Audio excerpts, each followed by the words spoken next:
Hello and welcome back. Chapter 23, Catherine. I folded the copy of the RJ application my mother filled out and tucked it in my purse. I have what I came to Sunrise for, but I don't want to go home. I can't bear to be around my mom right now. I exit the memory wing mindfully, aware that in my distraught state, I'm more prone to making mistakes. I double check that no residents are watching as I input the code, and after I step through the blue doors, I test it to make sure the lock is engaged. I take these precautions even though it's daytime and so many staff members are on the premises that it's difficult for a wandering resident to go far. Nighttime is a different story. There's only a skeleton crew of a few nurses and a handful of aides, and one security guard in the whole building. I ride the elevator down to the lobby and wave to the receptionist, then step out onto the green lawn and breathe in the moist late spring air. Several daily assistant and extended care residents are on the porch playing cards while others work in the garden. A few are sitting in chairs in the yard, and even though it's 75 degrees, one has a blanket tucked over her lap. They're all women with thinning hair and weakening bodies in limited time. They probably all have children. I wonder if they too have betrayed their daughters. As I head toward the parking lot, I spot a walnut color old Cadillac pulling into one of the spaces closest to the building. I wait until the couple exit the car, then walk over to greet them. Of all the patients I've worked with, George and June Campbell have a special place in my heart. Even today, in the mood I'm in, I can't pass up a chance to say hello to them. George and June moved to Sunrise after her stroke 6 years ago, shortly after I began working here. She needed access to physical and speech therapists to learn to walk again with a cane. And in a bit of modesty I found sweet, she didn't want her husband of 52 years to be the one helping her bathe and use the toilet. I was one of the aides who helped June with her daily needs, which is why they refused to let me call them by anything other than their first names. As June once said to me as I bathed her, "Sweetie, now that you've seen me in my full glory, I think we've moved past the Mrs. Campbell stage." June is type 1 diabetic, and she requires insulin injections several times a day, which I use to administer as part of her care. It's how I got so comfortable giving shots. Despite the hardships life has thrown at the Campbells, they are two of the most positive people I've ever met.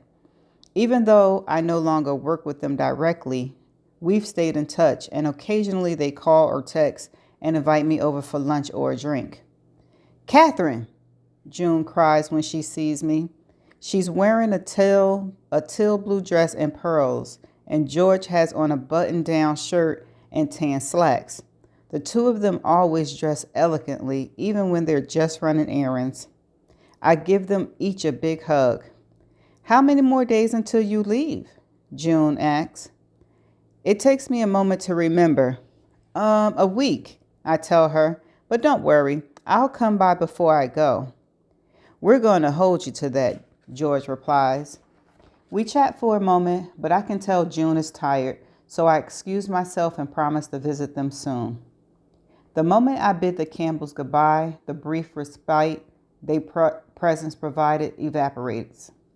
I take my phone out my bag and check the time. It's barely 4 o'clock, but that's usually when happy hours kick off. I don't drink often, but right now there's nothing I want more than a strong gin and tonic and someone to share it with. My mother doesn't appear to be the person I believed she was. Maybe I was wrong about Ethan too. The truth is, ever since I learned my mom may have deliberately set him up, it has been hard to get Ethan out of my mind. I keep seeing him leaning over the bar, his biceps curving beneath his short sleeve shirt. My phone is already in my hand, so it takes only a few touches of the screen to dial his number. He answers after the first ring. "Hey, you. What are you up to?" I ask.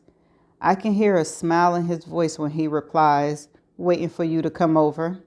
All right, smooth talker. An hour later, I lazily roll over in bed and Ethan's body responds, echoing my movements as he spoons me. My body feels heavy and relaxed. The combination of a couple of drinks, sex for the first time in far too many months, and a nap have chased away some of my tension. I stretch out my arms and reach for my phone on the nightstand to check my messages. 2 texts and a missed call, all from my mother. The first text came in right after I arrived at Ethan's. How about we watch a movie tonight? You can pick which one. The second text arrived a few minutes ago, and the chime must have been what awoke me from my light sleep. Everything okay? My mother probably knows where I am since I'm sure she has checked my location. She must recognize this address from when I was dating Ethan. Melanie words float back to me.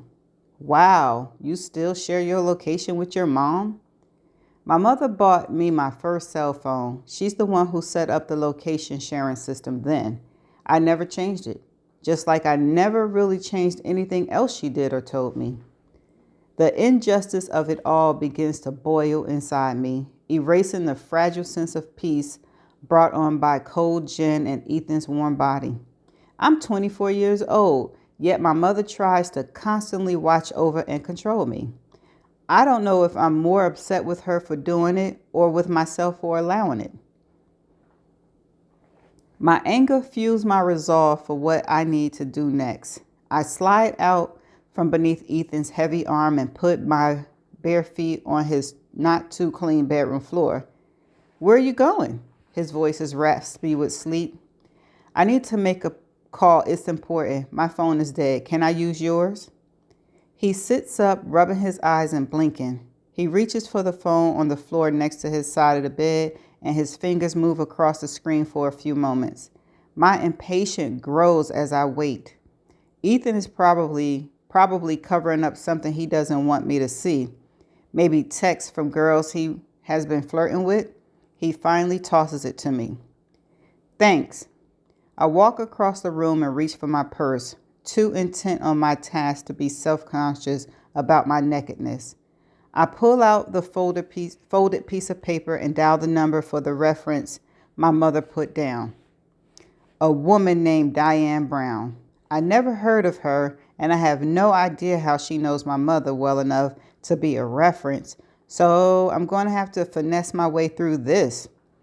I'd rather Ethan not listen to the strange conversation I'm about to have, but his roommates are in the living room playing Xbox and razzing each other.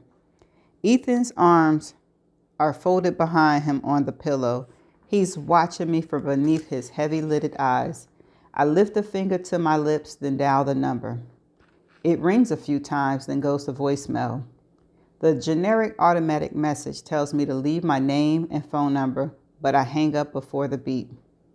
Disappointment crashes through me. I can't use my own phone to call back.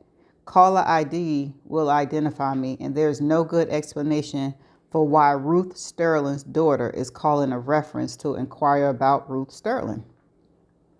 I knew Ethan's phone would be far harder to link me. The first time he called me on it, the name John Quillen showed up, which was a little confusing until Ethan explained it was his father's name, and he was still on his parents' family phone plan. It's like my mother is suddenly in the room with us, whispering questions about why a 28-year-old man is still on his parents' phone plan and what else they pay for and take care of in his life. Everything okay? Ethan asked the exact same question my mother did in her text. I wonder why people always ask that, especially when their tone makes it clear they know the answer is no. I give the answer everybody wants to hear. Yeah, fine. I wonder fleetingly how different the world would be if people asked instead, what isn't okay? And we respond with the truth. That's a good point.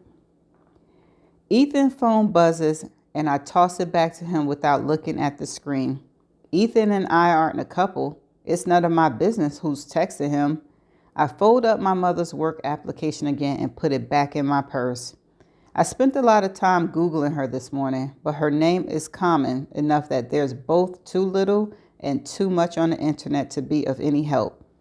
I found plenty of Ruth Sterlings out there, but nothing that seems to fit her.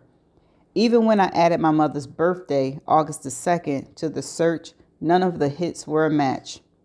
I'm about to reach for my clothes and get dressed when Ethan lifts the covers. It's an invitation. One drunken trice I could write off as a mistake, but now I'm fully sober.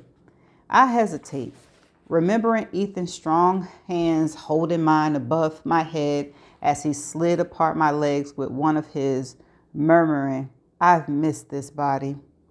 Then I think about my mother, worrying and waiting at home. I make my choice easily. I climb back into bed. I know that's right. The next time I wake up, sunlight is streaming through the windows. I didn't come here intended to spend the night, but I'm glad I did. My mother is at work by now, so I can return to our apartment and avoid seeing her. Ethan is still asleep, and so are his roommates, which means the bathroom is free.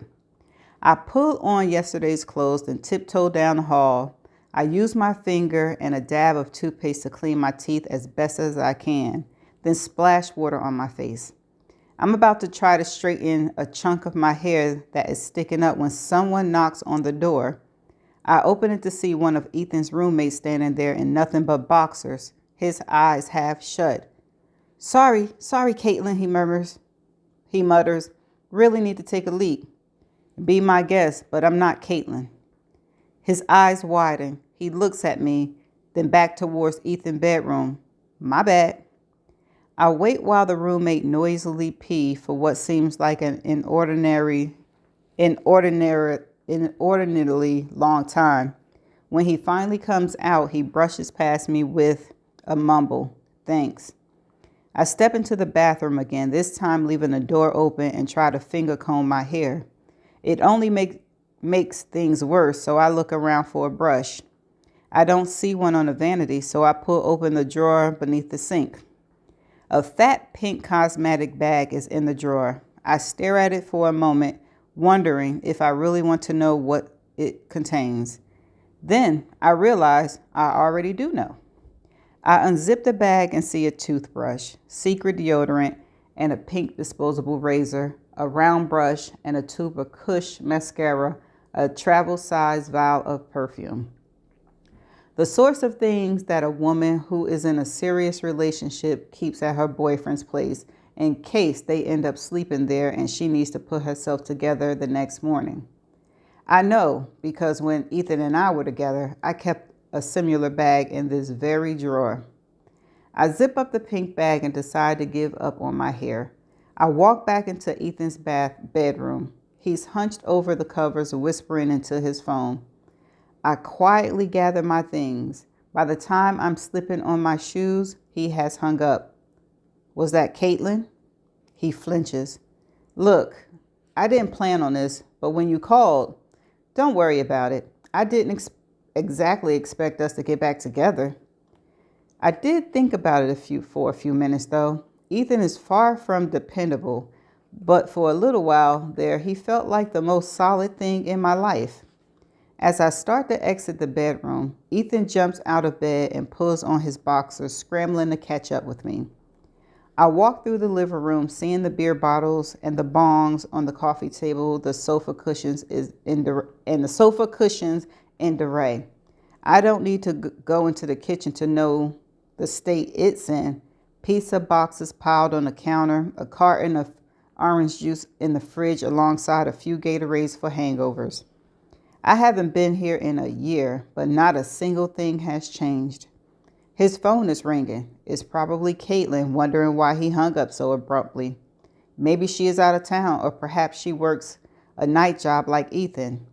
She could even be the blonde waitress who always gave me cold looks when I came in to visit Ethan, even though he swore she was like that with everybody. Ethan never introduced me to her, but I heard other people at the bar mention her name. I'm positive it begins with a K. Better get that, I tell Ethan as he looks at me sheepishly. He blows his long hair out of his face and his lightly tanned, beautifully tattooed body leans towards me for a goodbye kiss. I turn around instead of giving him one. As I walk away, his voice sounds faint, but I still catch how he greets his girlfriend. Hey, you. I can hear another voice too, but this one is in my head. It belongs to my mother. That could have been you, she whispers. Woo! That's the end of chapter 23. Um,